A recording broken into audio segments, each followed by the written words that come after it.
समझती क्यों नहीं है? तुम्हारे पेट में लड़की थी। अगर एबॉर्शन नहीं करवाते तो सारी जिंदगी मुसीबत झेलनी पड़ती। हाँ बिल्कुल।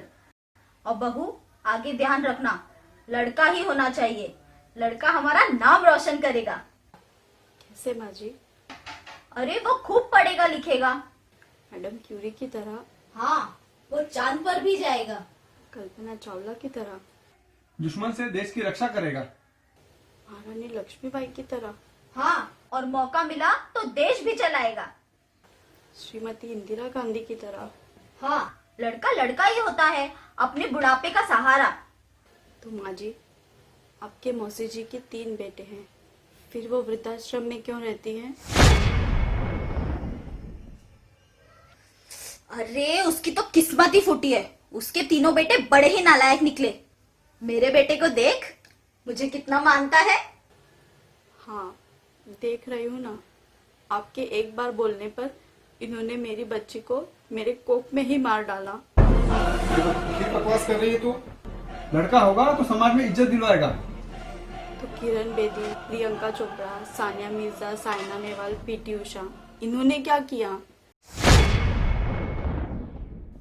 अरे अगर लड़का नहीं होगा तो बाप की चिता को मुख अग्नि कौन देगा? और अगर लड़की नहीं होगी तो कन्यादान के ऋण से मुक्त कैसे होंगे? अरे क्या लड़की लड़की लगा के रखा हुआ है? अरे लड़का मतलब पुरुष, और इस समाज में एक औरत को पालना पड़ता है और उसे एक पुरुष ही पालता है।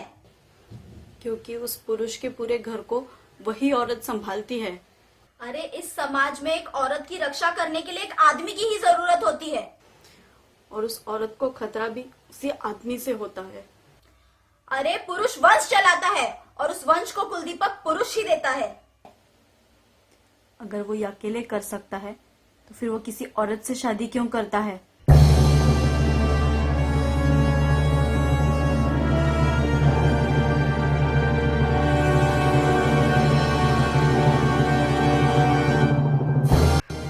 हाँ जी, आप जिस पुरुष के गुणगान कर रही हैं ना, मत भूलिए कि उसे जन्म भी एक औरत ही देती है।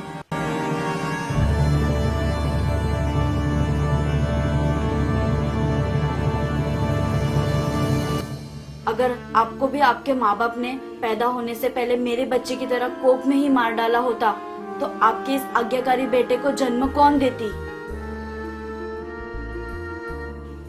और अगर मेरे माँ बाप ने मुझे भी कोख में मार डाला होता तो आपके वंश को कुलदीपक कौन देती?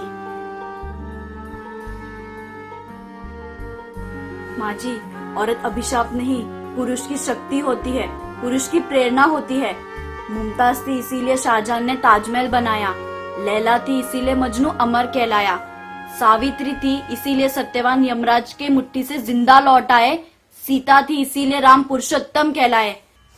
गंगा जमुना में पाप धोते हो, कावेरी गोदावरी से जीवन पाते हो।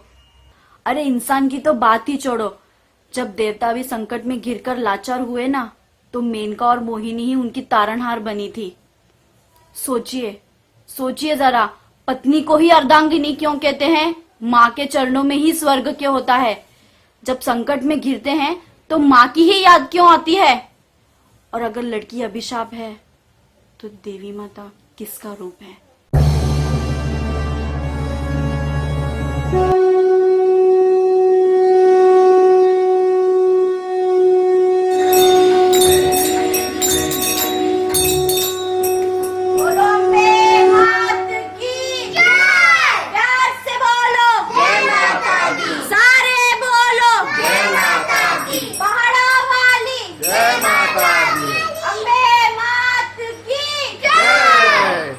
लड़की अभिशाप नहीं, अनमोल है। वो इस सृष्टि का समतोल है।